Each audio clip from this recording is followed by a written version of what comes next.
This is the Wait For It podcast.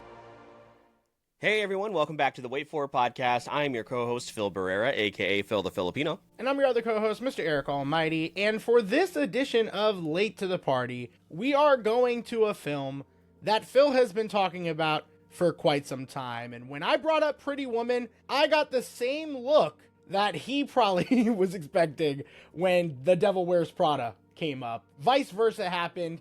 Phil, here we are now to talk about The Devil Wears Prada. Yeah, this is a movie I actually just watched for the first time last year, and we'll kind of talk about like why maybe it took us so long to watch this. I mean, it came out in 2006, so and it is talked about still to this day because of the performances. There is a sequel on the way. We'll probably discuss whether or not that needs to exist, but all in all, I am excited to talk about what is very quickly probably becoming one of my favorite films ever. It is. I did rewatch it here today, and Eric, it is fresh on his mind as well, so very, very excited to jump into this one here, Eric. I have gone into this blind as far as your score. I have avoided Letterboxd leading into this, because like we always just spoil it, like, because we know what our score is before going into these conversations. So I really will probably only do that if I think we both hated something. So I don't know how this is going to go. I'm very nervous, as should the internet be. So we'll see how this conversation goes. I guess. I'm very scared. What do you mean? What? Why are you scared? I don't know. You know why? Because if we're reaching... We're close to Goodfellas levels with this movie. If you don't like it, I'm going to be very upset. No, I mean, I hear what also, you're saying. I don't know. You act like I hated I gave Goodfellas I a know. 3.5. No, but I was saying I was nervous that you wouldn't like Goodfellas. Okay. Yeah. Okay, I've already been accused of a lot of different scores today on Discord, so I'm a little sensitive. You did put Adventures of Tintin at like number 3 on like a top 5 list for Super Bracket Bros or something like that. That was a blind ranking. You can't hold that against me, but you put Tintin too low.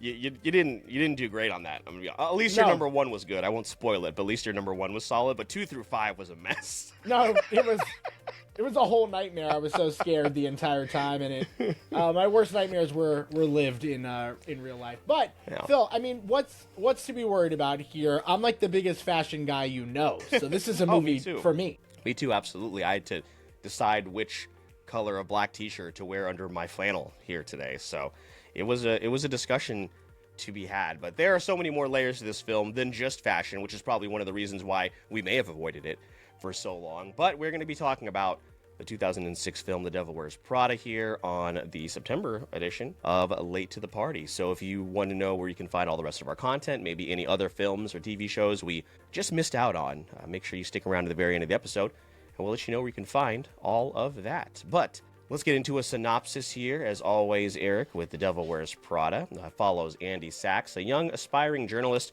who lands a job as assistant to Miranda Priestly, the ruthless and impossibly demanding editor-in-chief of a high-fashion magazine. As Andy struggles to survive Miranda's world of glamour, pleasure, and impossible standards, she's forced to choose between staying true to herself or transforming into someone she barely recognizes.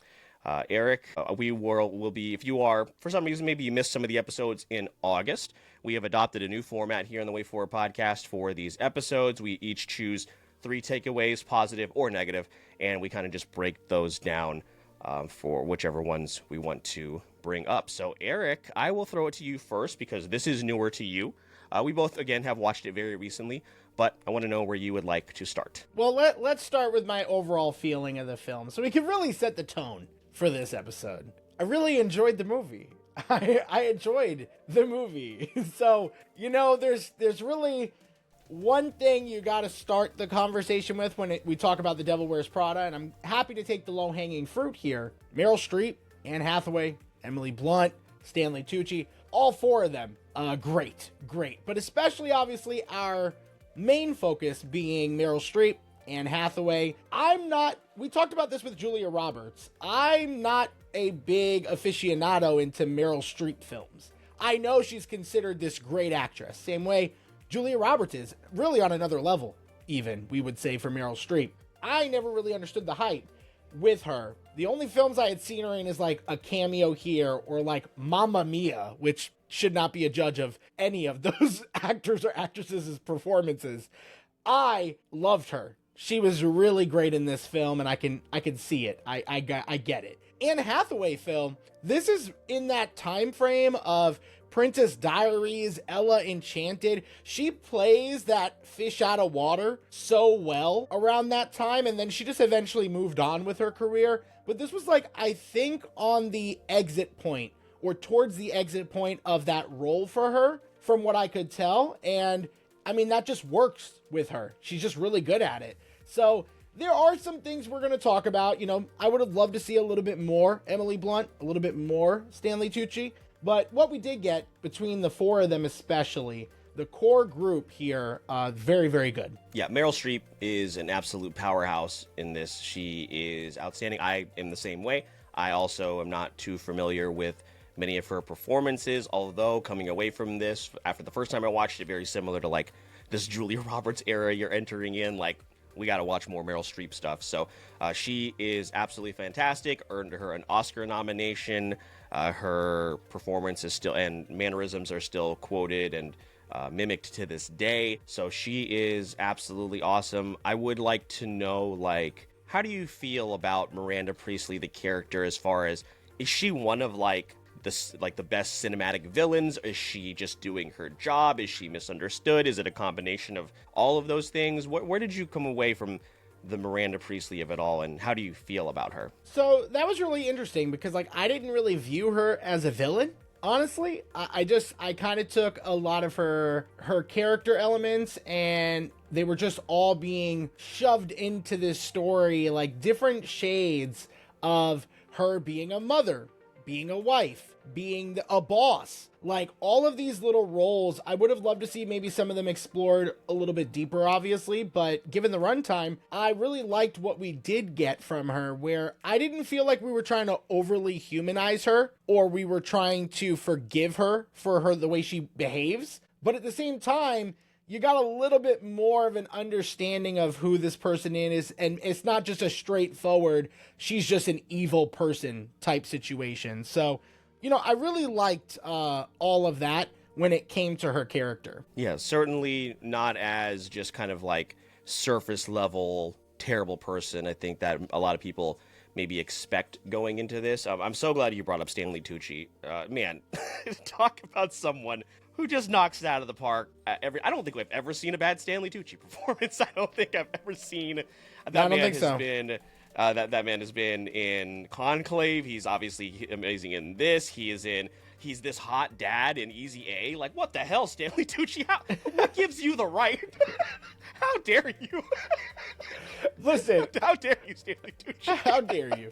Listen, Stanley Tucci's great. I think at the very least, he is never below average. Like, I don't think I've seen a bad Stanley Tucci performance. I don't know that he's always the strongest performance, but like, I also loved him in like The Terminal. So like, again, yeah. you can pull out so many different movies and roles that he's been in that he either knocks out of the park or he's just extremely serviceable. But yeah, I don't think I've ever seen a bad performance from him, at least not that I know of. Yeah, he is fantastic, and I totally agree with you. Would have loved to see more of Emily Blunt, and we will in the sequel. So we'll see how that goes. But Eric, my next takeaway is something we kind of alluded to already in the beginning of the film, or the episode, is that this is not necessarily a fashion movie. And I always thought this was very fashion-centric. Obviously, it is at the core of everything that is going on between these characters, but it's not like it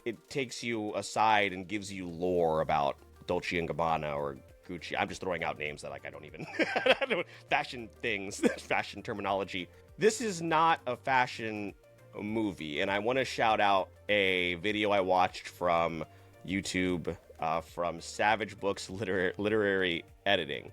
The Devil Wears Prada is a psychological thriller, and the themes that it attacks and the characterization that it goes through as far as molding Andy and from her journey from point A to point B and dealing with this boss who is obviously very demanding and it is affecting her personal life and everything like that. It's not a psychological thriller in the sense that, like, obviously it's like terrifying, but it is a really interesting character study into work-life culture and all of that. So I one of the reasons, again, that I kind of stayed away from this movie is I thought it was going to be very fashion-centric, and it's not necessarily that type of movie. So yeah, what do you think about that psychological thriller, The Devil Wears Prada? Yeah, no, that kind of works because a lot of the reviews I was reading is really encompassed by this one very quick sentence. This is just the fashion version of Whiplash. So yes, he brought that up in the video. He brought that up in the video. I was like, I gotta watch Whiplash and like juxtapose these films. So I'm very excited. Whiplash is great. Honestly, I keep forgetting you haven't seen Whiplash, and it is gonna have to be very quickly a turnaround on this this podcast. Whiplash is fantastic. I definitely saw a lot of elements of that when it came to just like the mental abuse that was taking place, but all in the betterment of somebody in a way, or at least somebody's belief of what a betterment of someone else's life would be. And that's just really compelling to watch. Your second point is kind of like mine, which was going to be that I thought I'd get lost in the fashion terminology. You are right. They didn't really explain a lot of the lore. I think they made it pretty comfortable of a landing for someone who doesn't understand the fashion world to kind of understand what they were aiming for in explaining, like, these are the things in the fashion industry that you might experience or that might be happening. And its commentary on that wasn't overwhelming or bogged down with all of the jargon in fashion. So my second takeaway was actually going to be that this movie made it very digestible, and it didn't sacrifice, at least for me, again, as someone who has zero fashion sense, someone can correct me, but it didn't feel like this movie was sacrificing its love, its passion, its dedication to showing off fashion in that world for a general audience and their digestion of it. I didn't feel like there was a lot of compromise there, and that was a good thing. Yeah, 100%. The fashion of it all is used essentially as a like this visual companion on Andy's journey to show, like, as she's continuing to like buy into this more and more, and then it all kind of like culminates at the very end where like Stanley Tucci compliments her on the outfit that she has put together, which is just such a great scene. God, Stanley Tucci, damn, that guy's good. This podcast is actually just about Stanley Tucci now, going forward. So yeah, but I definitely agree as far as the not getting lost in the fashion world of it all. It's very interesting because there is another movie that Anne Hathaway is in called The Intern with Robert De Niro, where she is also in the fashion world, but she is the Miranda Priestly in this, but very, very sweet. She's very nice and kind. So if I had if I had nickels for every time Anne Hathaway, was in some sort of fashion role, I'd have 2 nickels, which isn't a lot of nickels, but it's weird that it's happened twice. So, The Intern, very good movie. It won't ever pop up on this series, but The Intern, also very good. But yeah, let's get to our second point here, Eric. And listen, 2 dudes, 2 straight cis men, probably not the best people to talk about the exploration of and like the healthy way that feminism is brought up in this movie. But it was, for one thing, again, that I saw in a lot of reviews, and also what this video brought up that I watched over on YouTube, I'll link it in the description, is it was like it was feminism in the sense that, like, it wasn't like lazy, like we've seen it in like Wonder Woman 84, or like, remember the scene in Avengers Endgame where all the heroes come together and like she's got help, like that, like all of that like terror, like really just lazy writing. It was, they put it in the sense that like you could have put this somewhere else, in terms of you could have not had this in the fashion industry, place these characters in a different setting, and it would have had a very similar effect. And also, you could also have had this be about male characters as well, and the story could have some sort of general similar impact in a different setting. And I really, really like that. Again, are we the most qualified people to talk about that? But Definitely not. But because so many women in our lives like absolutely love this movie and still go back to it to this day, it leads me to believe that they did something correct. So like even after all these years, I mean, it's a 20-year-old movie. It's still received very, very well, and I think that's something that certainly should be celebrated, and they need to 100% keep at the core of the sequel, which we keep alluding to, and we'll get to that discussion here shortly. Yeah, it's definitely a conversation point because it's very prominent in the film. I feel like, because I know with your first point, I kind of skipped ahead to my second point. With this one, I'm like trying not to skip ahead to my third, which was one of my gripes of the film, which I guess like the feminism thing does work more often than it doesn't. But in the places that it doesn't is like some of the relationships with Andy and the people, like her friend group, her boyfriend, like some of those like relationships and some of the things that happen in the film towards the end. I'm not saying they weren't like doable, like they're not deal breaking, but I don't know. I kind of had a little bit of a disconnect, and I don't know if that's putting feminism at the forefront, and that's why maybe some things happen there, but it was something about the relationships at its core that I just didn't really love. I don't know if you felt that way at all, but that was actually going to be my third point, which was just kind of like my gripe. I didn't really love the way that everything ended as much as the journey to get to that ending.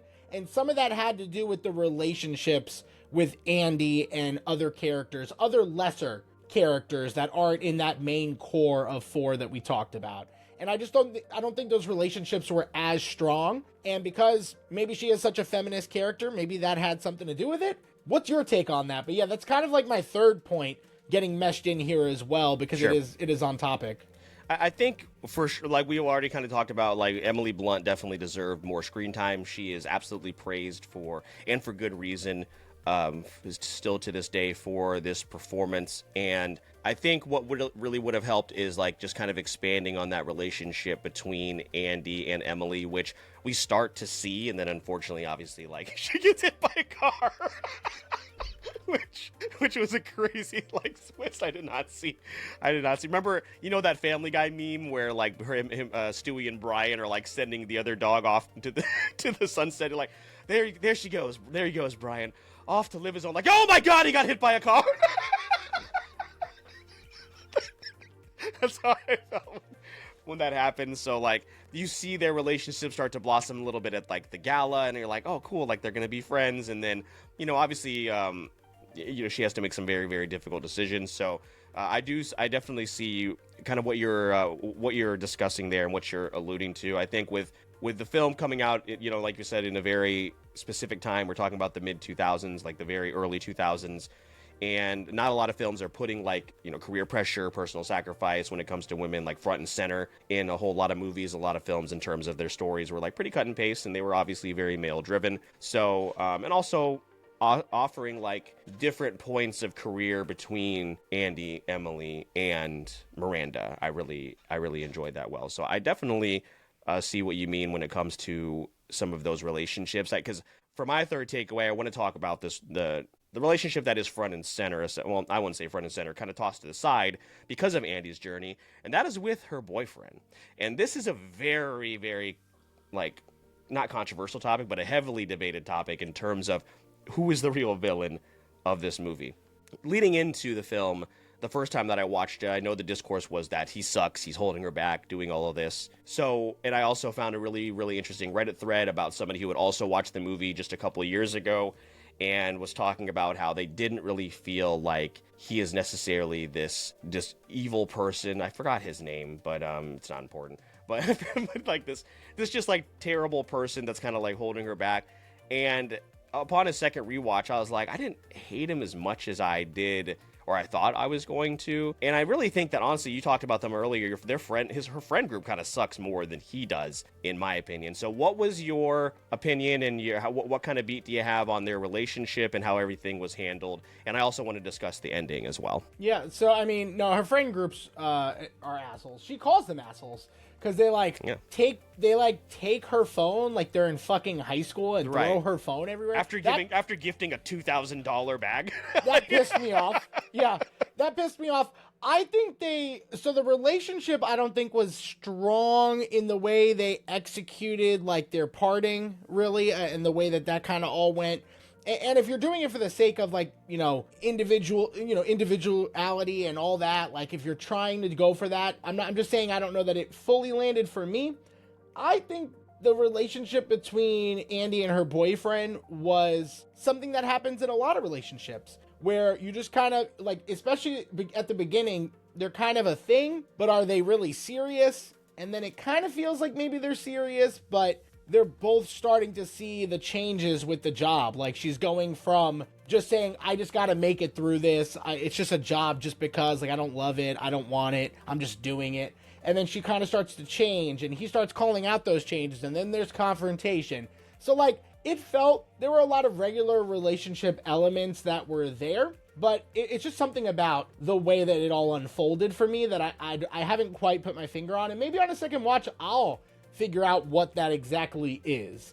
Because again, we're talking about all of the deeper lined themes of this movie. I don't really know that all of that has to play a part, but maybe it does. Yeah, and to piggyback on what you're saying, like ambitious young woman in the big city is not a original like story that has never been told before. You know, we're obviously very used to it. Again, we're talking about tackling more Julia Roberts movies in the very near future. We know we're very familiar with this archetype. Yeah, so though I will say it was very bold of this movie to try to go the Princess Diaries route and try to make us believe that Anne Hathaway wasn't attractive when she got there. Like, kind of crazy. Kind of crazy pull there. I know. Yeah. You fat Anne slob Hathaway, in a sweater. It's like, Yeah. it's like, hello? Stanley Tucci, you're not going to fit in this. I don't think we have anything in that size. It was like, well, hello? Yeah, Anne Hathaway, objectively one of the most beautiful women on the planet. So, yeah, I didn't buy into that. I think we were on the tail end of her playing these type of roles, so it worked. But I think I could also feel it like it was very much the tail end of her doing those type of roles because it's like just no longer believable. It's almost satire at that point. Yeah. Yeah, it'd be like putting like like Ana de Armas and something like it's not like really? In like a live action version of The Ugly Duckling, you know? Yeah, like that's what we're doing now. Hello? We just throw glasses on women and be like, "Oh, you're pretty without those glasses." Yeah, so Nate is his name, by the way, which again I didn't have to bring up, but you really went out of your way to find that one. Well, I pulled it. I obviously have IMDb up, so I just switched tabs. But yeah, so and listen, like in New York City, it feels like he shouldn't be so surprised that this is like a route that she has to go. Like he is in a very competitive field as far as, you know, cooking, and then, you know, becomes a sous chef at the end of the movie, and she is trying to be a journalist in the entertainment capital, one of the two entertainment capitals of the entire world. So like for him to not kind of like maybe even see this coming, like she's gonna have late nights when she's a journalist at a newspaper or another magazine as well. So like I didn't think he should have been as blindsided as he like should have been. Does he not have late nights working at a restaurant? I don't know. See, no, I kind of disagree because I feel, and again, this is only off of one watch through, so maybe I feel differently on a second, but I feel like it was pretty clear that it wasn't the job and the toll of the job that it was taking on her and their relationship. Or being taken away by... It was her lack of accountability on just saying, like, this is me now. Like, I do like this. I do want this. Like, she did express that in ways, but it was such a tonal shift from how she started the job. And she never really, like, actively brought him onto the train of, hey, I'm pivoting. My fashion's gonna change. My personality's gonna change. My life direction's gonna change. My goals, my ambitions, all of that. Like, it's one thing when she's being drug across the carpet, you know, by her hair, unwillingly, to when she's in full control of all of the things that she's doing for Miranda. Like, I don't know. I just feel like it was very clear that he was more upset about that. And I think people lose that because of the theme of the movie and the messaging of the movie, what it's going for. I think they just kind of like ignored a very clear comment. It's when they break up, he makes that comment of like, I just want you to like be honest that we have nothing in common anymore. Like, just be honest with me. Mm-hmm. And it's like, then she breaks up with him. and then sleeps with the guy like immediately after. Yeah, but it's France, so like, did it count? It doesn't count on U.S. soil. No, it doesn't count. No, it's fine. Also, Simon Baker. That's he devilishly handsome. Sure. Would. So, like, yeah, I don't know. Maybe Nate should also just try not being a fucking dork. That would mean they can give that a try. But she was a dork in a sweater to start the movie. No, I know. She was dating. She was dating. It was equal footing. That's true. Because Anne Hathaway, fat slob. Yeah, because Anne Hathaway not attractive, obviously. Selena Kyle, nah. They could have at least given her some of the teeth and the fucked up unibrow from the Princess Diaries. They could have done some of those like the bushy eyebrows. They could have the frizzly hair. They could have really done her up if they wanted to go that route and just fake us one more time. But they didn't even do that. Well, it was all about fashion. It really went back to the fashion in her choices. And I really love that scene where Miranda dresses her down about the sweater. I thought I love that point of the film as well. So. Yeah, that was probably my favorite scene next to Stanley Tucci telling Andy you're not cut out, you don't want this job. That's why she hates you. Right. Those two scenes were very strong early on for me, and probably scenes I'll remember about this movie for a long time. How about Miranda just throwing out probably what was at least $120 steak? I was like, man, that looks good. I really love the subplot also of her getting an advanced copy of Harry Potter. Yeah, that was crazy. Very much. I love that. But yeah, those are our main takeaways. I do also want to talk about the ending here. Obviously there's a whole bunch of things happen, and I really love the realization of Andy coming to the realization oh, this is when Miranda says, I see a lot of me in you, and she's like, oh shit. That's when she comes to that moment, Eric, that you're wishing that she came to earlier when having that discussion with, I forgot his name again, Nate. That's what you wish she had come to that realization earlier when when she's out in the street and having that conversation with him. And, and she and her being like, what are you talking about? Everybody wants this. Everybody wants to be us. And then Andy immediately proving her wrong and going about her life and correcting things and all that. Very, very much enjoyed that. I guess the whole thing about France is it all just comes and goes so quickly, and then we're at the end. So even though I very much enjoyed the ending, and it's already an almost 2-hour movie, so how much more are you really going to add to what I think is a very clean and compact story? So what were your feelings on the ending? Do you think it was a little rushed, or how did you feel when the credits rolled? It was extremely rushed. Yeah, I felt the ending was somewhat cliche, honestly. I'm not saying we didn't build up to that. But if you look at the back half of the movie, what were a lot of the redeemable qualities that Andy was displaying? To make her... No, it was rough towards the end. It was rough. You know what I'm saying? She felt fully into it and victimizing herself. Even Miranda's character tells her at one point, you're doing... I think it might have been in the car where she's like, yeah, you did this to Emily. Yeah, you do right. this. This is the world you live in. I don't know that was enough to be oh, she had that realization that I don't know. It's really, it's not a bad ending. I just thought we could have done a lot more to pad up the ending to be a little bit stronger. That's really what it comes down to. And that's ultimately one of my only minor gripes with this film is some of the relationships with the lesser characters in this film. And then the ending could have had a stronger landing point for me. It just, again, you're right. We go to Paris, shitty things are still happening. There's really no sign of redemption. She's also not too far gone. So I do understand that, but I don't know. It didn't feel like we got from here to here very smoothly, and that there were still some gaps that could have been filled in. Yeah, it was just a very neat ending, I just wipe my hands of that and I go back to my normal life, quote unquote. So, which again, I think the happy ending in this, again, in what is essentially relatively formulaic when it comes to, again, ambitious young woman, it gets really difficult job, changes things about her, realizes she did wrong. It didn't have to be anything incredibly mind-bending or mind-altering. But yeah, it just seemed like it was just a little bit too neat of a resolution. And She didn't necessarily have to fully deal with the consequences of her actions because, of course, Nate, they have that reconciliation.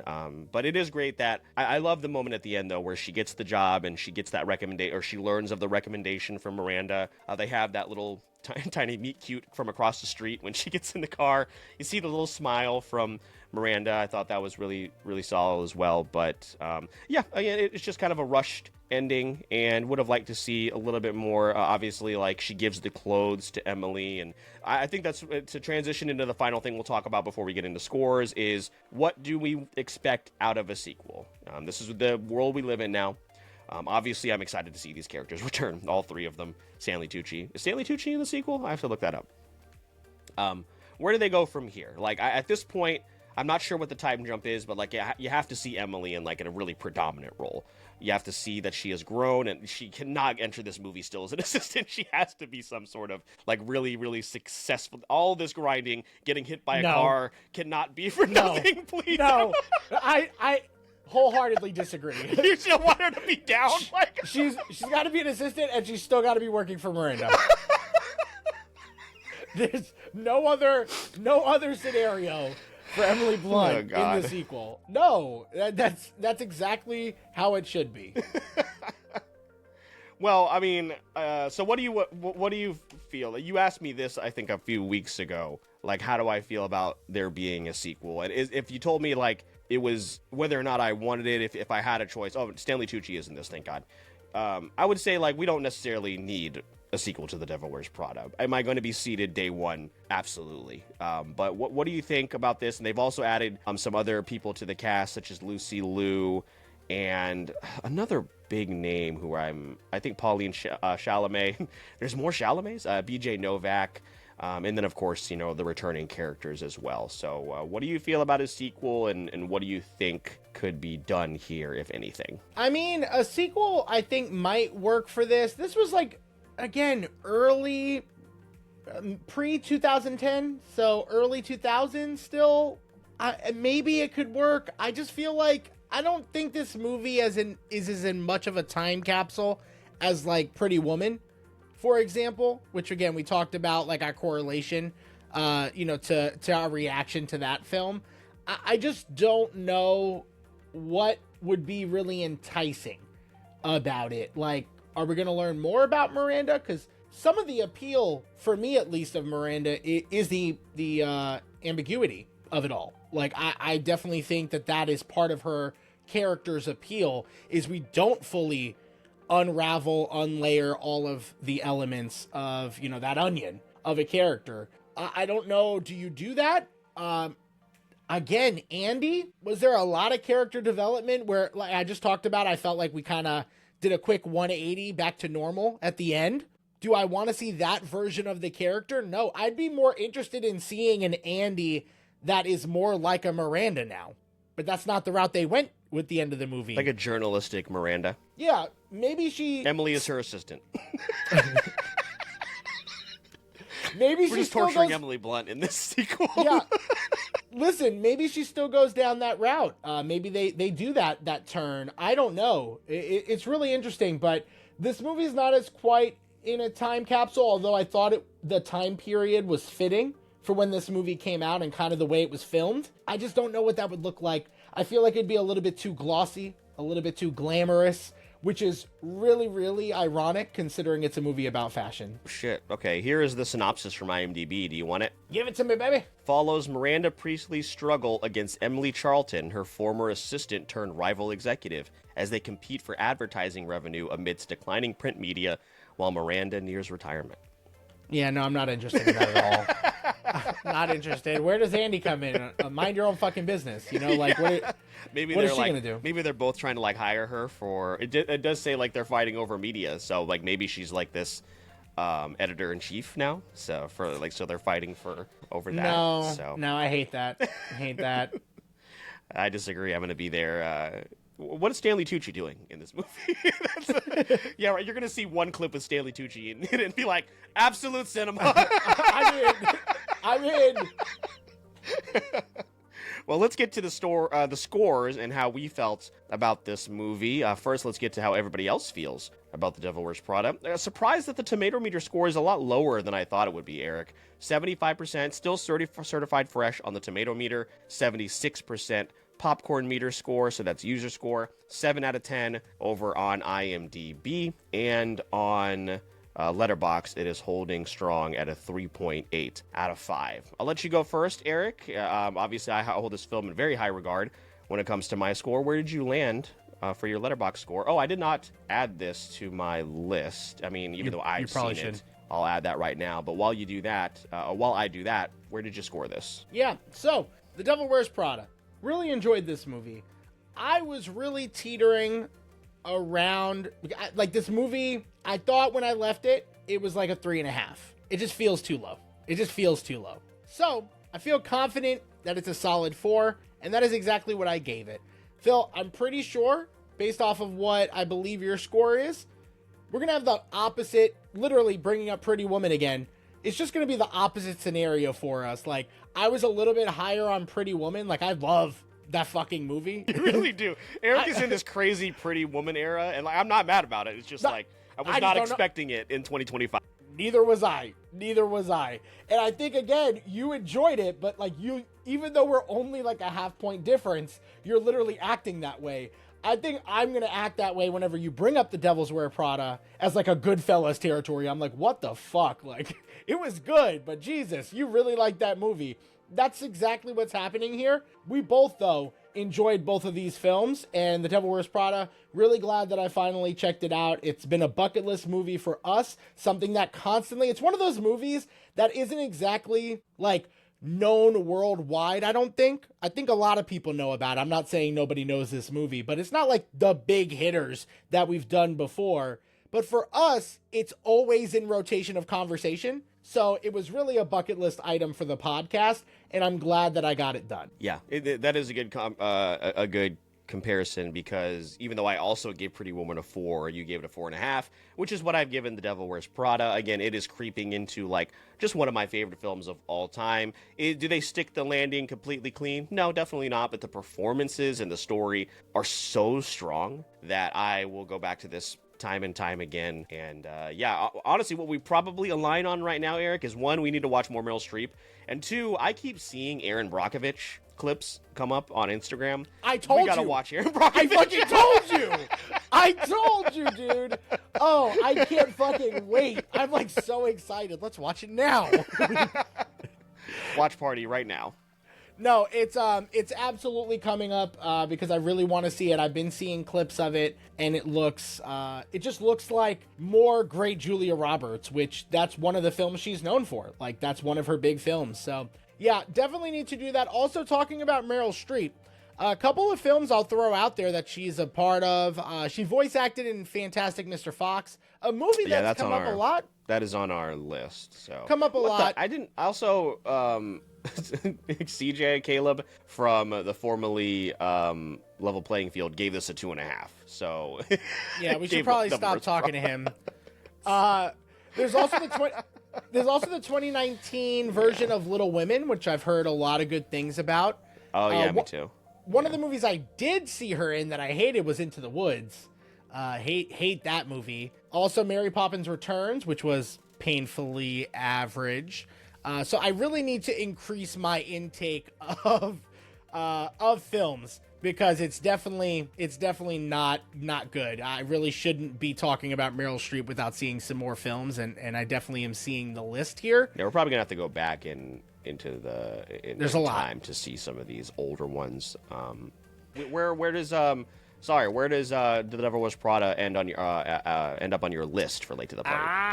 I knew we forgot something, and I literally couldn't think of it. I was like, oh, we must be ready to move on. For Late to the Party, I have this movie listed 12 out of 39. So in the upper tiers, right behind Spirited Away, and right above John Wick. My face didn't even mean to do that. You just said Spirited Away, and I was like... And you immediately got, like, grotesque. Yeah. Yeah. It's number 5 for me, right behind Paddington 2, which is an outstanding film, Stefan, and right in front of Shawshank Redemption. So yeah, we're approaching the 40 mark, which we'll get to in October. And yeah, it is a stacked list as far as movies that it is that are on here. Pretty crazy. I think this is so we're gonna have to start talking about like people that are appearing multiple times. So this is like what, the second time for Emily Blunt, right? Because we did Edge of Tomorrow. Edge of Tomorrow. Do we have any other repeat people here? Let's see. I mean, Harrison Ford doesn't really count because that's the Indiana Jones Indiana films. Jones movies. But I mean, technically, Shawshank, I don't know. Robert De Niro, Joe Pesci. Is Matthew McConaughey in any of the other ones? No.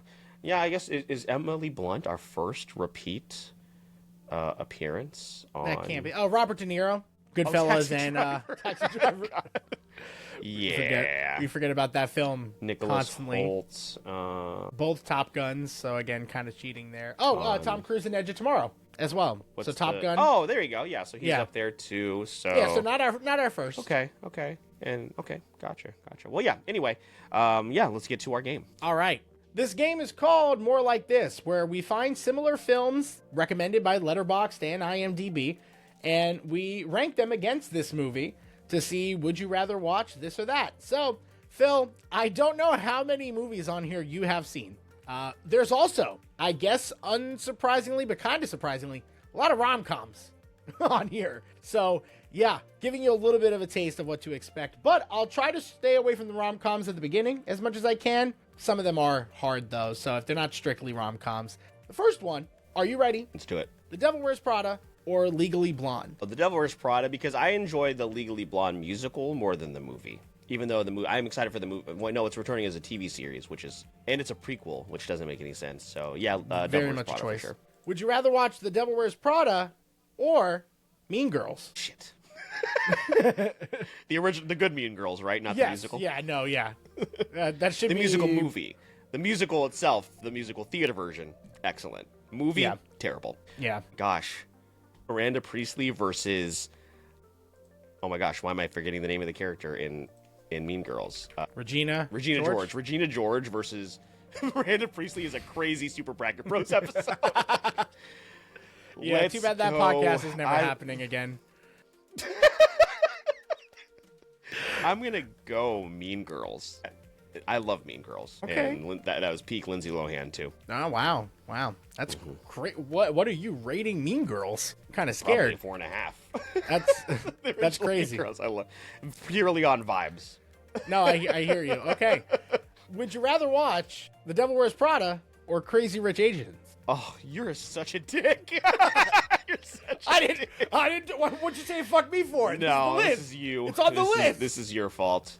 Devil Wears Prada. I love Crazy Rich Asians, but it, he does get a little betrayed your culture for white women.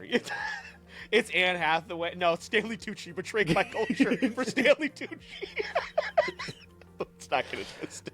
Man, between accusing you of betraying your Asian heritage and then our manly talks about feminism, this episode's not going very well for us. Especially since we're talking about just mostly Stanley Tucci. It's kind of crazy. All right. Stanley. Oh, I forgot Hunger Games. Would you rather watch The Devil Wears Prada or Barbie? Devil Wears Prada. Yeah, that was love a quick Barbie, one. but Devil Wears Prada. Would you rather watch The Devil Wears Prada or The Princess Diaries? Princess Diaries. Yeah. Okay. Mm-hmm. Would you rather watch The Devil Wears Prada or Pretty Woman? Devil Wears Prada. But yeah, I mean, tough. Yeah. Yeah. All right. Now we're gonna go rapid fire on a couple that are. I mean, they kind of fit. I guess this one makes the most sense. I don't know that you've seen this, so I'll just ask: The Devil Wears Prada or Cruella? I have not seen Cruella. I feel like you would like Cruella a little bit more after watching this, but it's objectively not a great movie. The Emma Stone one? Yeah. Oh, I mean, that came and went. People like it. I don't, but you might like it because it's kind of got those same vibes. Are there dogs in it? Are there any Dalmatians in Cruella? No spoilers for Cruella here. You'll have to... I'm telling you, it's more like The Devil Wears Prada than 101 Dalmatians, is what I'm explaining. Okay. There's literally... Emma Thompson is literally Meryl Streep in that movie, basically, so... except actually evil. Emma Stone. So no, Emma Thompson is in that movie as well. Yeah, yeah. So and it's like there's a fashion thing to it. Anyway, we've talked too much about Cruella here. Yeah, this is a strange. So sorry. Subplot we got into. Apologies. Would you rather watch The Devil Wears Prada or How to Lose a Guy in 10 Days? Devil Wears Prada. Would you rather watch The Devil Wears Prada or 10 Things I Hate About You? Devil Wears Prada. Is Things I Hate About You the J-Lo one? No, that's the one with Heath Ledger. And 10 Things I Hate About. Is that Kate Hudson? No, that's not Kate Hudson. No, what's her name? I don't know. She has an act. Julia Stiles. Oh yeah. Man, I love Julia Stiles. But Devil Wears Prada. The Devil Wears Prada or 13 Going on 30. Devil Wears Prada. The Devil Wears Prada or The Notebook. The Devil Wears Prada. Okay. Are there any other? Are there any other ones that maybe we could talk about the What Women Want, the movie with Mel Gibson, and he can read women's mind. Let's not talk about Mel Gibson in 2025. Respectfully, What Women Want, not a bad film. Not a bad film. Not as bad as you would think. Probably bad for the time. Isn't that also? Oh no, who is that? Oh, Helen Hunt. That's who. Yeah, that's. Oh, dude, Helen Hunt. Ashley Johnson is in this. I used to love me some Helen Hunt. There's some Eric Moore for you. Yeah, no, I think that's pretty much it. All these other ones are kind of like Hitches on here. I don't know why that would be brought up here. New York City. You've seen Crazy Stupid Love, right? That or The Devil Wears Prada. Because Crazy Stupid Love is a 4.5 for me. I love that. I think I have also given it a 4.5. That movie's fantastic. Because it's just one of the most fun experiences I've ever had watching a film. I think I would go with Crazy Stupid Love. Yeah. It is. Yeah. I wish I could relive that twist over and over again. Maybe it's up there with like. Yeah, I also have it a 4.5. It's up there with like one of the best movie twists ever, and it's one if you're ranking like if I could erase a movie moment in your mind and watch it again, it's up there. It's up there. Now? It's don't call her that. No. David Linghawk. Fucking tackles him. Yeah, it'd be up there. We should like do a ranking of like moments that we would want to erase from our mind, because it would be like something about like Infinity War, Endgame, and then be like Crazy Stupid Love would be in that list. That'd be fun. That'd be crazy. But yeah, no, that is our game. A lot of different movies that came up, and yeah, Phil, you saw most of them, so that game worked out really well for us. Except and most Cruella. So I guess I guess Cruella, December 2025, late to the party. No, you're watching Whiplash first. I'll tell you this. This movie is essentially Whiplash, except Whiplash has like no fun in it. It's like zero. There's like zero fun. Yeah. But J.K. Simmons is so fucking good. Like Meryl Streep is so good in this movie. Face before I fucking destroy you. It's funny unintentionally, like uncomfortably. Where this movie's just kind of like, oh, that's shitty. But you know, there's still some humor in it. That movie's uncomfortably funny at moments, but yeah, it's much more aggressive. So I actually think Whiplash is a lock for you to like. So we will see. Yeah, that will be coming up soon for sure. So there you have it, folks. The Devil Wears Prada, crisis averted. Eric enjoyed the movie. And yeah, we will see the sequel in 2026. So we'll see how that pans out. What do you think about The Devil Wears Prada? Did you see it when it came out? Did you see it more recently? What do you think about Stupid Nerdy Boyfriend? What are your thoughts on that? But we would love to hear from you. It's not important. Won't come up again. So we would love to hear from you. If you'd like to follow us over on social media, you can click the Linktree link in the show notes of this and every single episode. You can follow us over on Instagram, TikTok, join our Discord community. We are streaming on Twitch all the time, and you can also find video versions of the podcast over on YouTube. You know the drill. Like, share, subscribe. If you want to support the podcast, you can do a couple of things. Head on over to Apple Podcasts or Spotify and leave us a 5-star review, and that is one of the best things you can do for a podcast, so we appreciate those of you that have already done it.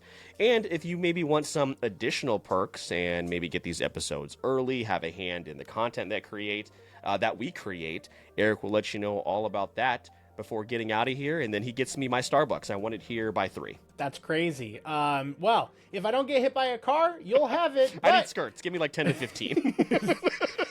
But If you are in a position of power and you want to go ahead and support the podcast, feel free to join our Patreon. We're patrons of the show Briar, T3 Cato, Vintage Macaroni, Corey from The World Is My Burrito, and Nick Casparo, the author of the Vidalarium series, are supporting us monthly in exchange for behind the scenes and early access to episodes like this one. The month of October is dedicated to Patreon, where they are also selecting some of the episode topics that we're going to be covering. If you'd like all of that and more, come join us on Patreon and be a part of the Weight Watchers community. Otherwise, we appreciate all the other free stuff that you can do that takes only a moment of your time and helps out the show tremendously. With all that being said, my name is Mr. Eric Almighty. That is my co-host, Phil the Filipino. And please don't forget, we release new episodes every Wednesday for the podcast, and all you got to do is wait for it.